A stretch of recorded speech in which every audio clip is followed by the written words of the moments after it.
I am going to give you the best and most effective lightweight loadout for your next run and gun. But stick around to the end where I give you a special, crucial piece of advice that I think is going to help you perform better in your next competition. So, because most of us have the attention span of a field mouse, I'm going to run through these relatively quickly. If you'd like to see a more in-depth review on any of this, just leave a comment below.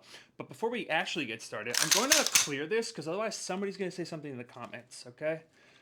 The neighbor's cat. The neighbor's cat. The neighbor. Back to our regular scheduled programming. We're going to start off with the rifle because if the rifle isn't right, nothing else matters. Up top, I've got a Nightforce ATACR 1-8. Many guys run a secondary optic, such as a red dot on the top or on the side. I do not. I think this is plenty, especially given the weight that it has. I can reach out and hit 500, 600 yard targets, or with that one power magnification, I can assess targets up close. The rifle itself is obviously a Sons of Liberty Gunworks because I won't shoot anything else. And then up top, I've got a burn-proof gear foreskin and an energetic Armament Ferox, a dedicated 5.56 can. I really stand behind these guys because I've fallen on this. I've put it through the dirt, the water, and it has never failed me. And for the sound suppression and the weight, it's perfect. Honorable mentions would be the dye-free Co handle. I absolutely love those guys, and I love the way their ergonomic handle fits in my hand. Next, I have a Wells Company. I had to look it up. It's a Wells-made Co sling. Great stitching. Overall durability is 10 out of 10. Highly recommend. That's the rifle setup onto the pistol. Brace yourself. I don't have a $5,000 2011 to show you. This is my Gen 5 Glock 45. I've got a Steiner MPS. I didn't originally start out these competitions with it, but when I went into my last one, I was doing a gear check, and my Trigicon SRO wasn't working, so I switched the battery, and it wasn't working. So I switched it to another battery. It wasn't working. I hit it on the counter. It wasn't working. So obviously it doesn't work, and therefore I switched to this, and I couldn't recommend it enough. A big window and closed emitter. It's probably better for these type of competitions anyway. I've got an Arc Division compensator and barrel. Most importantly, I have the tactical Pontoon Heisenberg competition trigger. This thing is so insanely smooth. Let me just do this because, again, the comment section. Listen to this break. Come on. All right, we're moving on to the belt. The belt itself is nothing special. It's a GBRS webbing belt, but what I found is I needed this. It's a Baer Solutions padded inner belt, and that's because this belt, it's super rigid, so I found that it was digging into my birthing hips, and that was unacceptable for me during these long runs. I have the Safariland holster on its QLS mounting system, and I have the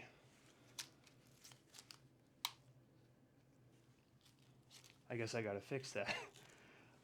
I don't even know what these are. Speed gear, speed something. I don't really know. It doesn't really matter. But what does matter is I keep, and this is important, I keep 2 rifle and 3 pistol on the belt. That's my preferred carryout. All right. So when I'm running with the weight on the left and the weight from the gun on the right, it doesn't feel lopsided when I'm running.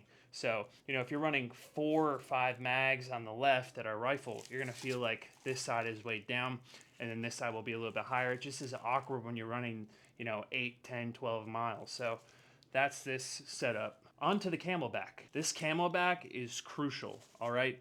I do not prefer to wear a chest rig, and I originally got this loadout style from a guy named Brandon Rodas. If you're in the run and guns, especially here in Texas, and you haven't heard of this man, he's unexplainable. He's a force of nature. He might be nature. And he's also the nicest guy. He is such a good shooter and so athletic.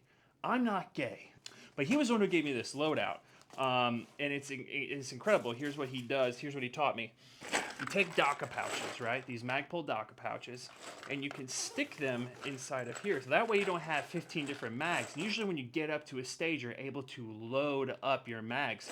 So I'll usually put, it depends on the running gun, but 200 of each ammunition in here. And then I can stick it in the back here, and you can zip it up. Okay, so you've got 3 liters of water. You've got all of your ammunition in here. And then in the top, you have your mandatory tourniquet, and you have Stinger snacks or anything you need to bring to fuel along with you. So that's the pack. Now I'm going to move on to the shoes. When it comes to footwear, I actually prefer the Rough Runner from GoRuck, but they stopped making them. I have no idea why. So I am now running the Ultra Matrix. It has a wide toe box, and they're actually lighter than the Rough Runner was. When it comes to footwear, you need to remember that lighter is better in every single scenario. And you're going to want some type of grip because it does get wet. And in this last competition, they had us going into, knee-deep water. So you need traction on these rocks and on these trails. So that's the shoe setup. Next, I want to cover shorts. And I think it's super important because when I was getting into these, I didn't know who to go to or what would last in that type of competition. So I found these, and you probably have heard of this brand. It's 10,000 Gear. And they're incredibly durable, and they have like a 5-way stretch, so they're fantastic for these competitions. Furthermore, they're actually tactical pants, so they tighten with Velcro. The belt loops are a little bit larger, and the stitching is a little bit more robust than a typical short would be. I do not run pants in any of these competitions, no matter how brushy, no matter how cold. If you don't believe me, go look at the last video. But I'll take bumps and bruises and a little bit of cold over the heat. Many of these competitions are over spring and summer, and I have been in competitions where guys are trying to look tactical and they are overheating a couple of miles in because they decided to wear pants. That doesn't make sense to me. I'm always going to run shorts. I recommend that you run shorts. I would stand by that statement. So there you have it. You'll notice my loadout is simple, lightweight, proven, and effective in most scenarios. And I'll leave you with this. If you view these competitions more like a fitness competition and less like a tactical event, you will go further and you will perform better. Guaranteed.